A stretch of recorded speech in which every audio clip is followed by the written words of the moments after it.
There was a real interest, I think, from practitioners to have opportunities to come together and share practice and just have that dialogue with one another. And I have to mention the partnership work as well, the support from Education Scotland, from John Galt, from Laura Starkey, and I think we have an ESOL webinar next week, but I think that might be Laura's last, maybe one of her last events with us for the West, although we will see her luckily at national events, so I suppose an opportunity to say thank you as well to Laura. So myself and Isabel Sinclair from Renfrewshire Council and also Eleanor Rafferty from North Lanarkshire Council, who couldn't be with us today, but we've all worked together to do the survey with everyone and also to organise this event today. So I guess there's opportunities moving forward as well for more people to get involved and to really share this. So a learning community if there's a need, if there's an interest in that. And there'll be an evaluation form at the end which will hopefully allow you to feed in and maybe a wee bit more detail about what you might like to do moving forward. So today's session, we have a special guest. We have Diane Gardner, so thanks to Diane for coming along. Sarah Galloway from Stirling University unfortunately isn't able to manage today, but thanks to Sarah though for her interest in coming along and sharing her research with us. Today's presentations will be recorded by Education Scotland and they'll be available on their CLD YouTube channel, which is great and definitely worth a look for other presentations as well, other events. So it's just to let you know to turn your camera off if you don't want to be recorded or appear on YouTube. I'm sure most of it will be slides rather than our faces, but just to let you know about that.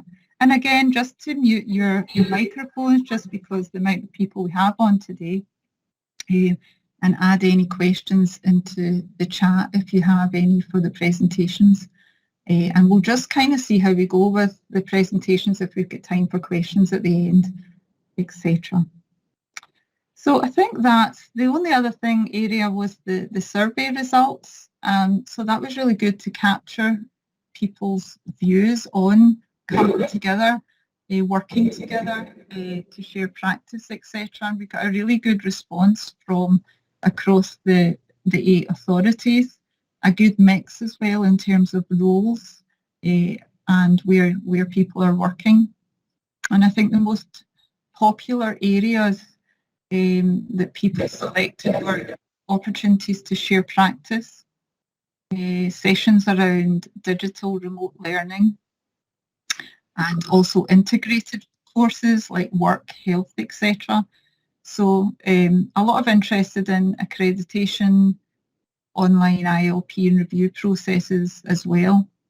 And I think a real willingness from people who'd completed the survey as well to share practice, to help to facilitate in the future, just to get involved if we have future services, sessions and shaping them and just getting involved.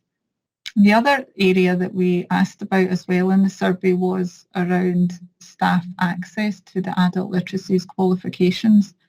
So that had a real positive response as well, with people interested in maybe working together. So that was a real practical outcome as well, potentially, where we can maybe support staff to access those qualifications working together across the authorities. So it really is about sort of gathering in everyone's views, I think, moving forward, and making sure that whatever we do is, you know, that we're all involved in the decision-making processes and look at different options for achieving some of these goals together. Okay, so I think that's us. We're ready to get started, and I'll pass over to Laura. Sarah, I have to say, she wanted to pass on a message to the group to say she is off sick, so she really is keen to come along later in the year and input if there's a future session. So hopefully you'll welcome her at that. So I am standing in a little bit in the last minute. So what I've done is put together a bit of a presentation that I'll take you through, really linking literacies to theory, probably not as in-depthly as Sarah would have done from a university perspective, but I'm hoping it will just give you a little bit of time today to kind of reflect a little bit on literacy's practice and also what's been happening over the last year. Fab, thank you. So this is linking to the professional learning. So first of all, what I wanted to do is, I think many of you may be aware that Education Scotland put together a book of 100 stories from learners called What Scotland Learned. Alongside that booklet that was created was a professional learning paper that was also put together based on the same chapters that were in the 100 stories format. So what I've done is I'm not going to go through every single chapter, but I've picked out the main ones, which I think really you'll all recognise, and I think you'll all have practice on and have a real focus on. So the first one really I felt was important to start with is health and well-being. I'm well aware that all of you have been amazing at getting into contact with learners through any means necessary, and I think for me, particularly literacies learners who are faced with multiple barriers around digital exclusion, as well as around using the equipment, as well as their literacies difficulties on top of those, is huge. And I'm well aware that many of the learners that you work with are all very, very vulnerable, and many have underlying health difficulties as well. So it's really important to kind of focus on that kind of health and well-being, what's happened throughout those, and you'll be aware of the kind of food insecurities, among other things, as well. So you'll see here some quotes. The World Health Organization, who's put that on in terms of looking at health and well-being along with the mental health as well, and how important that is. So the other real kind of key area which kind of links in again is looking at learning and teaching. Obviously we need learners to have, they need to have, mental health and well-being needs to be there for us to be able to kind of take part in the kind of learning and teaching as well, following on from that. And I think what's really key here, I'm aware the first quote talks about schools, but it also talks about educators all over the world, and that's what's really key, is that stop to education that happened across every form of education, obviously literacy is within one of them, and how that then had to change the offer that you were delivering from being face-to-face in many instances to reaching out to learners in any way that you could. And I think that's really key. You've gone from face-to-face to delivery to trying to offer a service in many cases by telephone, because that was the main way of speaking to learners with literacy difficulties. And take this as a little bit of reflection as to how creative and how supportive you've been throughout the past year to the learners that you've been working, by trying to keep in contact and trying to keep learning going and moving forward. And I think what's really key with that is, there is a kind of loss in learning, and I think really what's key is that impact on people from disadvantaged backgrounds and those living in poverty, which, is CLD, that is our main focus, and that is the learners that we're working with. And so I'm quite sure you're all well aware of those discrepancies on what's happened to our learners and the major disadvantages that they have. So it's kind of important to kind of keep those at the forefront of what we're doing, and the forefront of our mind, and what that kind of means as well going forwards. And Schleiver's kind of said that about the kind of broadband and computers, which again links to the work that you've been doing around Connecting Scotland, for instance, getting some of those equipment out there to learners and supporting them with how to use it on top of their literacy difficulties. So I think it's really, really key that we keep those kind of messages to the forefront of our mind. There's a big chapter in What Scotland Learned as well, talking about communities, and obviously that is the backbone of CLD.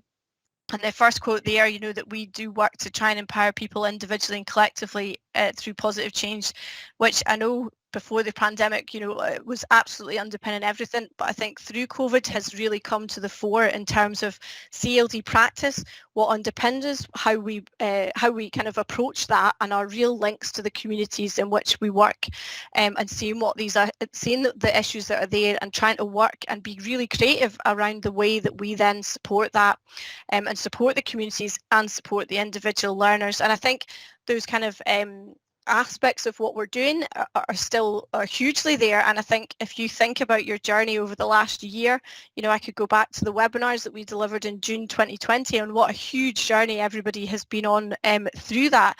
And I think it's really important, and part of this session today is reflecting on that journey of what you've done and the huge positives and the huge creativity that you've been involved in working with learners and individuals and supporting all of these aspects. So hugely key. And McLean really kind of says that about the importance of people and communities, and what is that going to look like in future.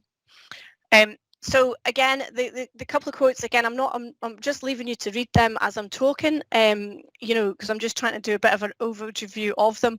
And I think kind of what's, again, key really now and moving forward is adult learning is adapting around, online learning, what that kind of means for all of us. And I think what's really key there was Hargreaves and Fullan in that research, recognised the importance that there wasn't just one way to communicate with people. Many people talk about the virtual learning environment that we're in today on Teams. We're all kind of used to that now in our professional lives, but how many of our learners are still unable to access, for instance, virtual learning environments, and the importance of those other channels of communication. It's talking there old-fashioned way by telephone. Sometimes that is the only way to reach literacies learners and be able to support them. And I think it's really key that when we talk about that actually you're doing an amazing, fantastic work by, even if that is your delivery method, because you have to look at the multiple barriers that are there. The quote I was given there was the WEA, who were in What Scotland Learned, because they did change and adapt their approach around adult learning, going from face-to-face to the virtual learning environment. Now, it isn't going to suit absolutely everybody, but it is a good one to read in terms of that kind of adaptation to what's delivered, and also the kind of importance around how offering some, if learners are able, actually supports people around issues of poverty. For instance, not having travel costs, being able to have young children in the house, not having to try and sort out childcare, for instance. So it has opened doors around some of the poverty-related impacts that we have. So I think it's key that kind of flexibility that's there is still an offer and a choice that is potential. So it's a good one to read about their successes. So again, this is kind of still within What Scotland Learned, thinking about this is the kind of technology again going into it, so you can kind of have a read over that. And certainly the example at the bottom was about South Ayrshire. And they were really, again, and I'm sure as many people on this call are the same as well, is we're very, very quick to ensure that they stayed in touch with learners. Again, whether that's by telephone, that's fine, moving on to virtual where they can and where it's possible. And again, they've kind of, I'm aware, have done kind of consultation with their learners during 2020, during lockdowns and things, and really looked at that importance of the health and well-being, which I know many of you are also focusing on, and is hugely important for learners who are really socially isolated and very, very vulnerable. So another good one just to highlight to read if you're looking to learn from another area. So to just underpin other areas of research which I thought would be useful, and please do feel free, throughout the session this morning and in the breakouts, and where many of you will have a really good underpinnings around literacy and theory. But what I did was I thought I would highlight this, which is, so NALA, for those who haven't heard of them before, are the National Adult Literacy Agency over in Ireland, and they just recently produced guidelines for good adult literacy work. And it's a good document to read in full. It's very long. I'll give you that warning, but they really talked about some, so that I think many of you on this call will recognise the researchers that I've highlighted. I just thought I'd pull a few of them out. Rogers always talks about how people need to be able to kind of learn how to learn. They need to be ready to learn for learning to being able to happen. And I think, thinking about COVID, that's really, really key. If people's mental health, for instance, is not in the right place, they will not be able to learn. And I'm sure many of you on this call will you know, agree with that and go along with it. So the importance of having that kind of health and well-being aspect embedded into our practice is hugely important going forward, particularly for learners who've been very socially isolated. And indeed, I would say for many of us, you know, as well on this call, who will all have been living through different circumstances in our personal life. And so it's important to kind of ensure that our own health and well-being is good, as well as then supporting the learners. So Jack Maresmo, again, will surely ring a bell with lots of people, and talks about transformative learning. So thinking about different perspectives on things, how people see themselves, how they see what their learning is. And this really links to the kind of individual learning plans which underpin Adult Literacy's work. And I'm sure many of you, again, will use that on the call. And also that kind of assessment that we use in terms of working with individual learners to get them to critically reflect on their learning and on their learning journey. And I think that's really that kind of critical reflection, you know, I think coming off the back of COVID is a really great thing to kind of have as conversations to see, because I think many people have been thinking about things that they want to do in future that they've never done before. And I think those kind of conversations are really key, thinking about that and the impacts on learning that people have coming out of the pandemic. Stephen Brookfield is a favourite of mine. I mean, I know his book, Becoming a Critically Reflective Teacher. I'm sure many of you have read that. If you haven't, it's definitely a good read. It does talk about a teacher, but certainly that he uses it in the widest sense. And it's really about thinking about our own practice as well, how we deliver things, and about our relationships with our learners. And I think that's something that's really, I've always felt myself in my practice, is that idea that we work with learners as equals, that you have a respect between each other. And again, I think that really links to the impacts that we have in COVID around connection. You know, John kind of mentioned that at the start about us all being very distant from each other, and obviously we're delivering this virtually, and how nice it would be to be face to face. But that importance around that relationship and connections is ever more key, you know, now and going forward in future too. So really kind of thinking about that, and how do we enable students to be self-directed if we're still in a kind of virtual world, or certainly very distant from each other, and how do we support those? And so I think they're really important to think about those kind of underpinnings to the work that we do, and thinking about how do we get learners to be self-directed in these kind of changed times, and also just reminding learners that they have choice. You know, I think a lot of us through lockdowns have had choices and have had things taken away from us because we've had to. You're following guidelines, we're following lockdown restrictions. So I think it's important to just have that reminder in terms of learning that there is options, and that there is dialogue about what is it that you're wanting to focus on and what is it that you're wanting to do.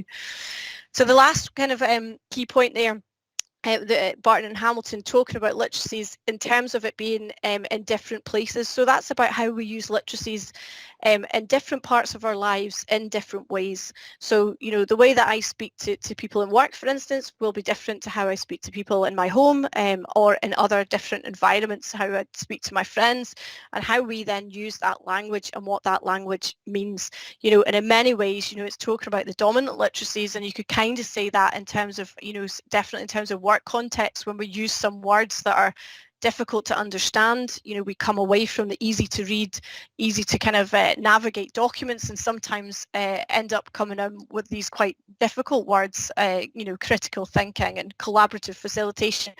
What do they actually mean when we underpin them and we take them apart, and understanding that the literacies and the way that we use literacies has those different meanings, and has the, you know, different power relationships going across all of them. And so I think it's important to kind of remember that again in the practice that we are delivering within there.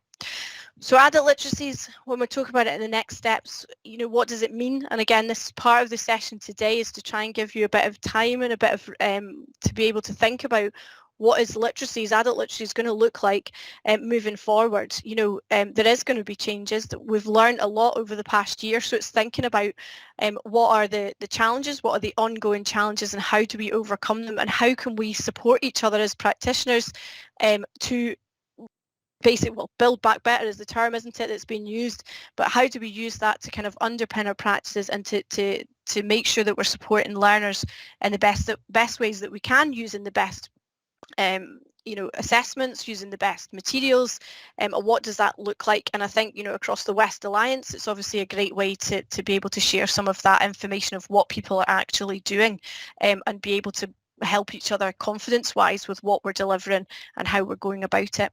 So thinking about kind of what's effective, and also keeping in mind those inequalities that we know that are there and existing. And I think you're all really well aware of that, working in adult literacies, that our learners do have huge inequalities in many different areas of their life that we have to keep at the forefront of any work that we do, and and how we go about and how we support them.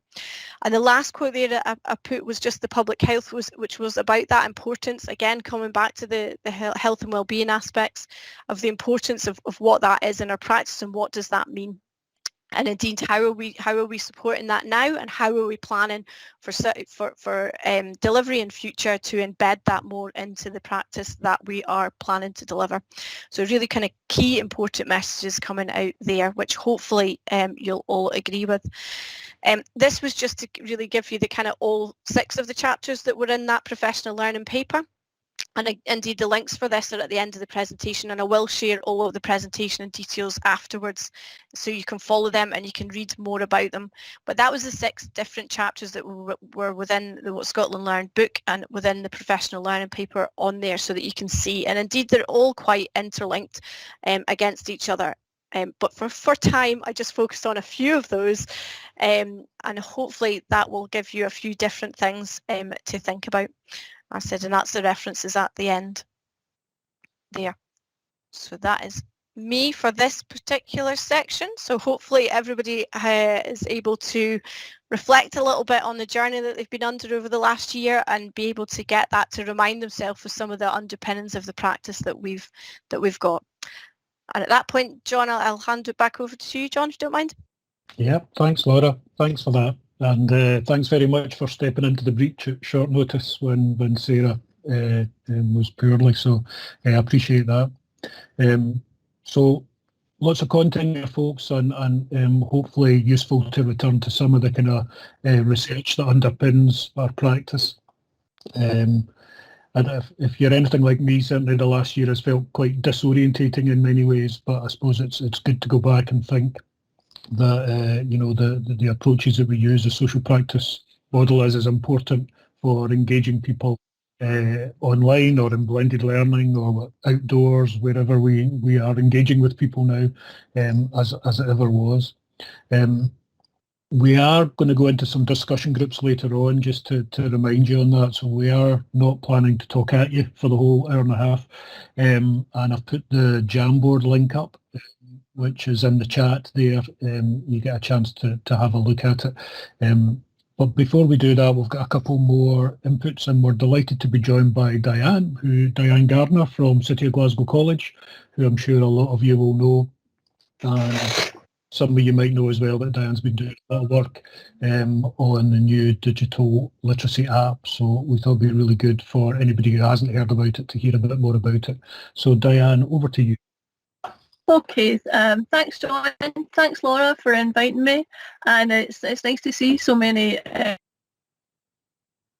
and you had said familiar faces, and I thought you were going to say, thanks for saying familiar faces earlier. Yeah, I think a lot of you probably know a wee bit about citizen literacy, and I'm going to try and give you a wee bit of information about it, and in effect an update, because as John has said, we're now in this kind of the context of COVID. And throughout the time since last March, as a team, there's only 4 in our small kind of team, and there's another 4 in the kind of wider team. We've just been getting on with it because we're based all over the country, kind of thing. So which has been good. So we always met digitally, and we managed to do that. And myself, I'm a teacher, a lecturer at the college. Sorry, as you can see, a cat owner as well. Sorry, she disappears every time I seem to be talking. So I've been, the work that we've been doing has always been trialled out with students. You know, usually I create something and then it's tested out with the students the next day. But we have tested the app throughout the country and actually throughout the world now. I think I'm going to show you, see how we go on with sharing here. Am I okay to share? Yeah? Yeah, I think so, yes. All right, okay. So it says only meeting organisers and presenters can share. I've just You're a made it- presenter. All right, okay. Yeah, I'm now. Right, okay, got it now. That's fine. Can you see the app on the screen on your screen? No? Yes? Yes, we can. Right. Okay, Yes. okay, right. So that's the app that you can download to your phone, or your students can download to their phone. It takes the students from just looking at I'm not going to spend a lot of time on this because I know we're kind of limited with time. We start off by looking at the first 7 phonemes. It's a systematic phonics-based program teaching adults to read and write. It was originally created for adult literacy learners, specifically for my learners who I found out that I had learners in my class who couldn't read and write, and there was nothing out there to teach them. So I created Cld Phonics, which was an accredited program, and I can understand why people wanted an accredited program. It was great Cld Girls accredited it for us, and now the more digital aspect of it is now a citizen literacy and app. So it takes the students through all the phonemes. The first 5 lessons that are available just now to download from Google or Apple are, as I say, it takes everyone through the first 7 sounds and encourages them to blend the sounds together to create words. And by the end of lesson 4, the students are reading and writing sentences and questions, as well as they will have, and this will be particularly interesting for our ESOL colleagues here, they will have conjugated the verb to be. Okay, and again, I deliberately did that. I've taken, in effect, adult literacy and ESOL and put it together in order to make something that enables learners to be able to understand all aspects of our language. So lessons 1 to 4 are just building on the usage of our language and being able to understand the phonemes. And again, not just the phonemes, there's obviously sound, but if we're talking about homophones and punctuation and spelling and all the aspects of our language that we would hope that people would need in order to move on, especially digitally. From what John was saying, and obviously what Laura was saying from Sarah's research, digital kind of progression for our learners is paramount. We can't get away from it. I can't get away from my cat at the moment, but also we can't get away from the fact that our learners need to be digitally agile. I mean, it's been hard enough for us over the last year, but our learners need to be able to interact with their phones, not just be on Facebook, not just be on TikTok or whatever, which is good fun, but they need to be able to learn from it and use what's accessible to them. So lessons 1 to 4, as you can see here, and then in lesson 5, it's a formative assessment, and the students are taken through all the different skills that we've taught them. So, and all these wee icons here, that means that it's listening, and then reading, and then writing. And one of the amazing things is that whilst I will not profess to be any sort of digital developer at all, I've certainly learned a lot over the last year. But the chaps who are part of our team have included AI, artificial intelligence, which enables your learners to use their voice, so they'll be able to answer questions, and there'll be voice recognition and handwriting recognition. So I'll maybe see if I can find the handwriting recognition here. Oh, hold on, that's just speaking. So John, did you hear that? Did you hear what they said there? Good, okay. So what they have to do is, for the students that are listening there, and then they just have to press, and then they have to choose, as well as, sorry, my cat is such a pest. That's one of the first sentences in lesson 3. Pippa is a pest. Never mind. No, it's not really. So they're building their reading and writing and punctuation. So you can see even now the full stop has a wee box for itself. So that's in effect, that's the app that you can download for your students. But I'm going to try and move on to the testing. Can you see the new testing and feedback page? Yeah. Yes, good. Thank you, John. Now, thank you, John. As practitioners, and managers, whoever's here this afternoon, I would encourage you to look at our testing and feedback page, because it offers you it tells you where we're at the moment. The smartphone app, which is, on your phone, and there's links to that. It'll tell you, I think it's down here, there's the Apple link and there's the Google Store link.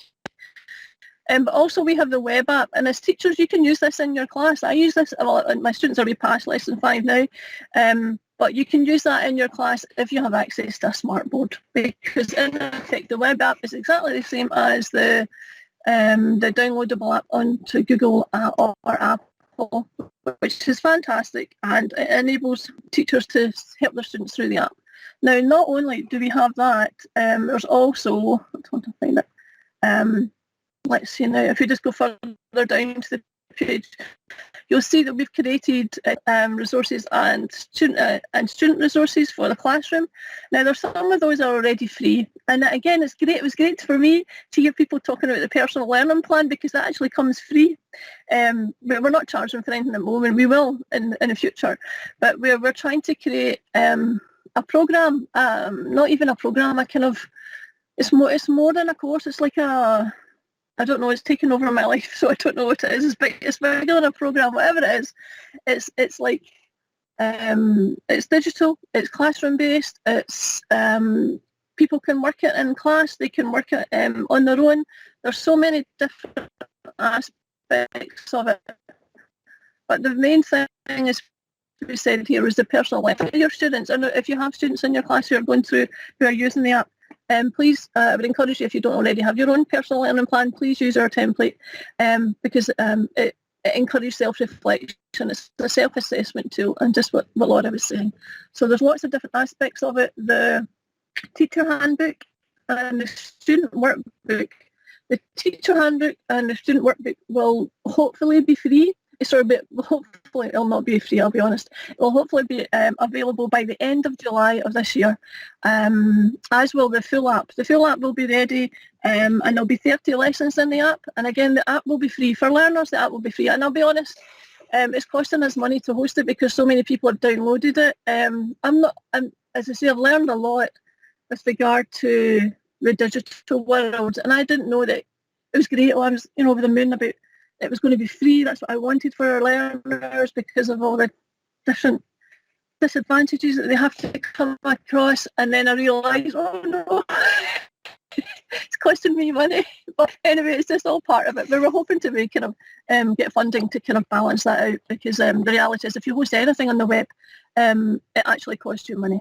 Anyway, but moving forward, we would hope to be able to balance that out by offering the teacher resources and the teacher resources for a price. We don't know yet what it'll be, but it'll be all the lesson plans, all the resources, everything that you would need in order to teach in the class, and also all the student notes, all the resources for lessons, all the lessons. We hope to have. It'll not be free, but the only thing it'll cost will be postage and packaging. And we have made a deal with Amazon, and it'll be print on demand. So, for example, if you have a class of 10 students and you want, 10 copies of the learner resources, then you would only pay the, whatever it costs to post and pack, because we would pay, we would be paying for the actual kind of content of it. So we're trying to do our best for our learners and access funding in order to make that so. It was wonderful that we were able to be funded by the UFI and Nesta Scotland and Nesta UK over the last year, and they enabled me to be released from my post as a curriculum head in the college, and I now have another year's funding, which is over the moon. I'm just so pleased about that. And it means we can, in effect, finish the job that we set out to do. But not only have we created all these different resources, we're working on what we're calling a teachers app, which as teachers or practitioners, or whatever you want to call, lecturers or whatever, you'll be able to, in effect, have a VLE, a small kind of virtual learning environment for your learners on citizen literacy. So as I said, the first 5 lessons are 1 to 4, then 1 to 4, and then lesson 5 is the formative assessment. Now, and I don't know if it's to do with the way my mind works or whatever, but that system follows all the way through. So lessons 1 to 5 are the first group, lessons 6 to 10 is the next group, and lesson 11 to 15, and all throughout that. So lessons 5, 10, 15, 20, and 25 are formative assessments. And in lessons 1, they're introduced to new sounds. In lesson 6, the students are introduced to new sounds. So there is a let's see now, there's a format, and actually it works particularly well if you're creating an app, because when I'm working with the design team, we are creating templates of activity, whether it's gap filling or a game or all sorts of different activities. If we can create one that we're going to reuse in lesson 17 and then lesson 22, then what that does, it saves us a lot of time. And actually what it does, it builds a pattern that students become familiar with, and it means that they'll recognise that, oh yeah, this is what I do in this, or yeah, I know I understand how to do this digital exercise. So because they're not, as I said before, they're not just learning about adult literacy, they're learning how to use their phone, or they're learning how to use a laptop more, and as I think it's a responsibility that we have in order to ensure our students are as best prepared as possible. I know I'm looking at the time, I know there's lots more I could be telling you about it, but I don't know, does anyone have any questions? I can't see the chat at the moment. John, is there anything any questions I need to answer?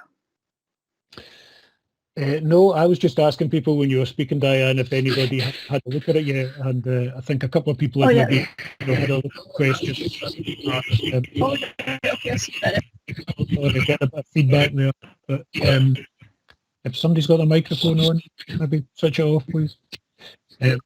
And Laura's put in that, what's available already in terms of the feature. Thanks. I mean, I haven't prepared a presentation because I thought I only had 10 minutes.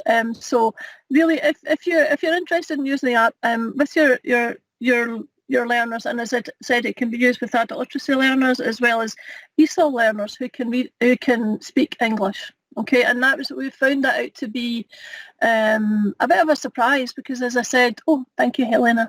I have an ESOL background very much so, but as I said, it was originally designed for adult literacy learners, but ESOL learners, especially ESOL literacy learners who can speak English, have found it particularly helpful. And again, it's a new way of looking at, oh yeah, I forgot to say about the tutor training. Yeah, so again, I know I can only say like 9 boxes here, but even if we could have a show of hands, or do they know? No, that's okay. No, that's okay. Yeah, no, a follow-up, yeah, that would be good. Phonics, and I'm aware of that there's, I mean, I had to learn about it myself. It's a way of looking at our language, about how our language is made up of, and then what it does, if you're aware of that system, it takes away that guesswork that our literacy learners have, that kind of panic of looking at a word and just guessing it, and usually guessing incorrectly. So once the students have that, they've understood that, the H in hello is represented by that sign. So it's about showing the representation between the sound and the letters, or the phoneme and the grapheme. So yeah, so there's tutor training available, just the same as I had for City Phonics, in order to give confidence to tutors. And also for every lesson there's a supporting video for learners, and also in each group of lessons there's supporting videos for tutors as well. So I've been a lecturer myself. I've been in situations when on a Monday morning you've said, right, you've got the phonics class this afternoon at 2. I don't know anything about phonics. That's just tough. Read it up about it kind of thing. I'm sure that doesn't happen anymore, but should it happen, just call me if you've got to take a phonics class. Everything, as I said, we for the learner will be free. There will be costs for tutor resources and just post back in postage and packaging. Yeah, please, yeah. And again, it's free to download onto your phone. Please go through it with your learners, and the web app is you can use in class. Thank you. Diane, thanks very much. You were breaking up a wee bit at the end there for me. Hopefully sorry. everybody, but I think we could absolutely feel your enthusiasm coming through there in terms of this resource. I think you're absolutely right. We know that the future we're going to be looking at digital learning isn't going away, whether we'll hopefully be able to use it in a more blended approach and meet learners face to face, but I think resources like this are going to be fantastically useful for people, and it's great to have something that's developed locally by literacy and ESOL practitioners as opposed to just sort of faceless software designers. So folks, please take advantage of the opportunity to kind of download what's there already and sort of acquaint yourself with it. You obviously know where Diane is if you want to ask her any questions in the meantime. And I think Jennifer said in the chat the potential that maybe if people are interested, we could have a more in-depth session looking at the app because it feels like we've just scratched the surface of that. But thanks very much, Diana. Lots of people saying it looks great in the chat. Folks, we're going to keep going with our programme, and we would have a little bit of extra time here to call Laura back in to give a wee bit of an overview of some other resources that are available. Laura, I don't know how you follow that one, but if you would take 5-10 minutes, that would be great. Over to you. Yeah, hi everybody. The original plan was not that you heard from me twice, so apologies that you're hearing me again. But what I'm going to do is I'm just going to bring up, this is the kind of original presentation that we're really looking at in terms of Education Scotland and the kind of national picture, so that you're aware of what's going on nationally, and the links to your work. So I'm just going to start that. Where are we? All right, so hopefully that's come up okay. Yeah, so just a little bit about Education Scotland and obviously our CLD competencies that underpin all of the work that we do. Just making you aware a little bit of the policy context, just to make sure everybody's aware of what's going on there, and a wee bit of an overview in terms of literacy kind of nationally and regionally, so that you're aware. So CLD, this is really just to show you how we're set up in Education Scotland. So we are set up under regional teams. John mentions he's the west, I'm now up in the north. So just to make you aware that there's CLD officers in all of the different regions. And again, I'll share this presentation with you all afterwards, just so you know. I'm quite sure some of the names you'll be aware of, either because they used to work in your local authority or because you've been involved in different pieces of work nationally. So really, for me, again, I just wanted to kind of remind everybody about the Cld Standards Council and about those kind of principles that underpin all of the practice and the work that we do. I'm sure many of you on this call are Standard Council members, or indeed you can be an associate member as well. And I think it's just really key that we kind of take a little bit of time and reflection on what those values are and kind of what they mean to us and how they underpin the work that we do. I think really, in adult literacies, if we talk about what that means in an adult literacy setting, it's about, really working with the learner, treating them as an individual, finding out what their goals are, what their aspirations are, looking at what learning it is that they want to focus on, and then how you kind of then take that forward. And I think it's very much about, I think many of you, you'll be used to working with literacy learners, and I think certainly from my background, when we're working with literacy learners, that kind of having a conversation and getting literacy learners to have their own voice is huge in the work that we do, which really takes them on those steps to be able to say what it is they want to do in their learning and take that forward. And then, the steps after that is obviously then if we can start getting them more involved in, community, family, work, for instance, or taking that further forward again in terms of the kind of action and the discriminatory practice. So there's lots of things there. I know all of you on this call will be working in partnership with people, or indeed then taking that work collaboratively. So I just thought I would just kind of remind of those kind of aspects that are there. Again, many of you, I'm sure, will be aware of the CLD competencies that underpin CLD as a practice workplace, and I think it's just, again, key that we just remind ourselves of what they are. And again, I think literacies is really good in terms of, it does provide lots of learning that's in different contexts. It uses evaluation throughout. You use resources and manage resources in many different creative ways, because I know how much people try to individualise learning and make it relevant to the learner that they're working with, and that's a really key part of the practice, along with building and maintaining those relationships. And I think it's just key, the one at the top, knowing and understanding the community, which again I just think has come forward during COVID massively, and that really has kind of been the kind of work that you've been doing and been involved in. So where does literacy sit in a policy context? I'm sure most of you will have heard of the Adult Literacies in Scotland, or ALICE as it's shortened to, document, which is there from 2020. Which is still there to some degree at the moment, although it will be superseded soon. And you'll notice there that we've got the new adult learning strategy, which we're looking at later on this year, that being launched, and that's where, that was originally planned for 2020, but has been delayed slightly because of COVID. So that at the moment is going through its draft process, where it's gone out to the strategic working groups to take feedback on the draft, which again some of you may have been able to have a look at through your line managers and such like, and that draft will go forward over the summer, and the CLD policy team over at Scottish Government will write that. And I guess that's probably important actually just to remind people at this point that CLD is over with the Scottish Government. There is a CLD policy team over there where Nicola McAndrew is the team leader of that team, and they are working on the policies and strategies that are being launched this year. There's the adult learning one, and just for reference, there is going to be a new youth work strategy also launched about the same time, which is in development. John's got the information on that more than me. So just to make sure that you're aware of the other policy context that it sits within, there is still the professional development framework, and I know Jennifer referenced that in terms of looking at what that means and the qualifications that are there around adult literacies, and also really literacy fits in under the Make and Maths Count, so that under that we've got recommendation 9, which is about supporting adults to improve their numeracy skills. So really key documents that are there. And the last one, again, the STEM strategy for Scotland.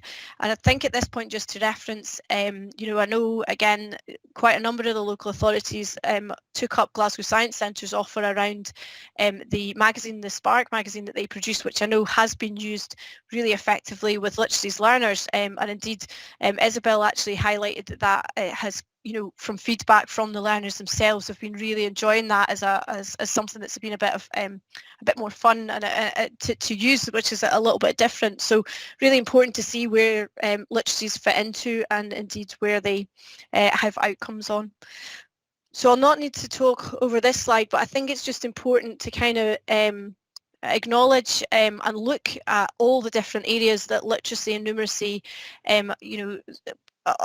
end up working towards, and where they kind of tie in with. I think it's important to talk about the social practice approach, which underpins literacies and is very much about looking at life skills, how people are using literacies, where they need to use literacies, whether that's linking with their school because of their children, whether that's going to the doctor, whether that's being able to go into a shop, being able to buy things and have the confidence to be able to read and understand the information that's in front of them, or being able to go into a shop and be able to get change from someone knowing that they've got the correct change. All these different areas where literacy and numeracy is used, and indeed most of us take for granted on a day-to-day basis. And I know it's one of my key drivers, and what makes me so passionate about literacies is the thought of people who are having difficulties with those basic functions and basic operations that we all do, like going to the shops and going to the doctor, but have real difficulties, filling in forms and all the rest of it, which I know that you're all working on.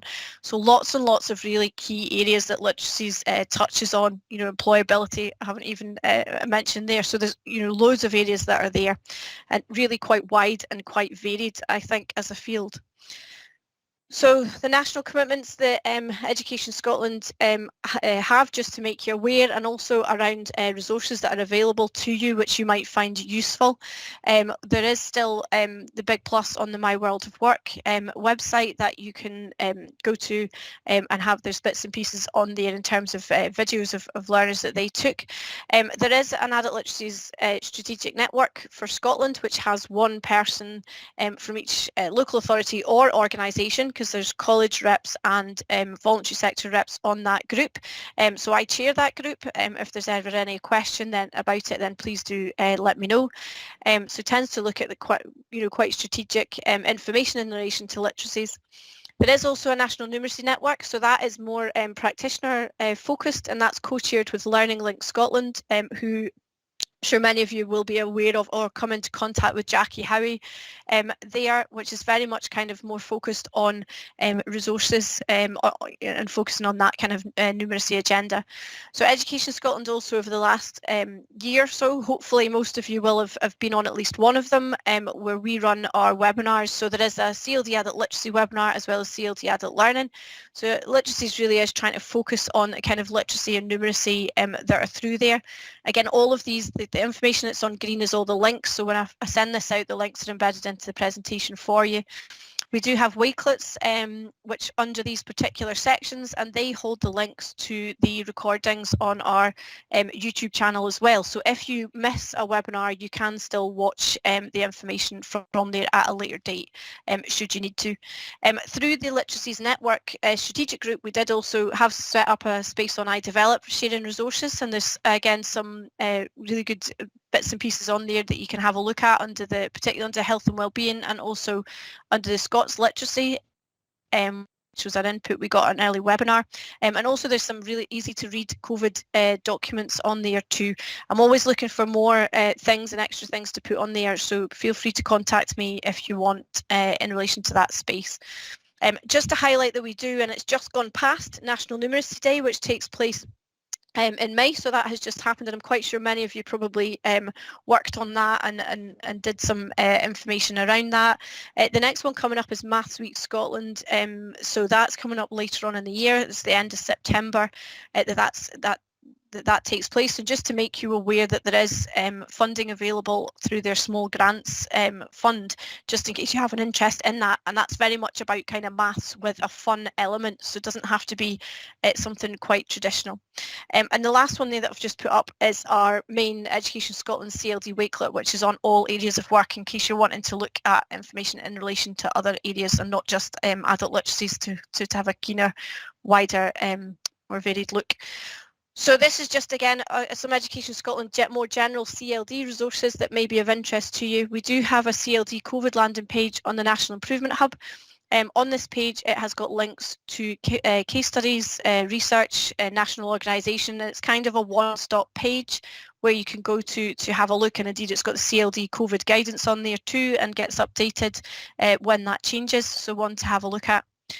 Also, just to make people aware, although some of you may access it already, we do have a blog page that is updated weekly, and on that we show not just the Education Scotland professional learning, but also what our voluntary sector organisations have that may be of interest to CLD too, so it's worthwhile having a look on that. We do have a Twitter account, which you can look at without having your own Twitter account, but we do put out quite a lot of information on that, and just feel free, if you do create an account, to follow us at any time you want to. There's the YouTube channel, which I mentioned, so we have now got a CLD playlist, so we're trying to put all of the CLD recordings into one place to make it easier for people to find those directly related to CLD. You can still look at the wider Education Scotland recordings that are there that may be of interest for you, and there's the What Scotland Learn documents that I referenced earlier on. So lots and lots of information there, and again, feel free to share this with colleagues should it be of interest for them as well. And at that point, I'll stop, and I shall hand back to John, I think, at this point. Thanks, Laura. Thanks. How are we all doing, folks? We've hit you with a lot of information there, so I hope you're still with us. I think if we were all in a room together, this would be the point where we were giving you a cup of tea and a biscuit. So I'm sorry that we can't do that, but we're online. but if you feel the need to go and get yourself a drink or something, please do. We do want to spend the last bit of the session giving you an opportunity to reflect on some of the things that we've talked about this afternoon.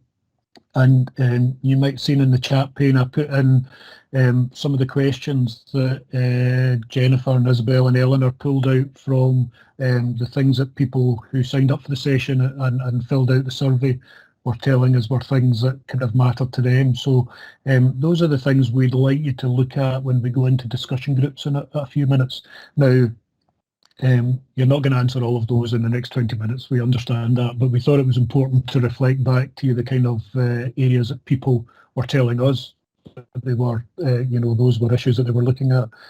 So obviously, focus on online learning around individual learning plans, just general thoughts about what literacy learning looks like post-pandemic, any barriers around online or blended learning and how to overcome them.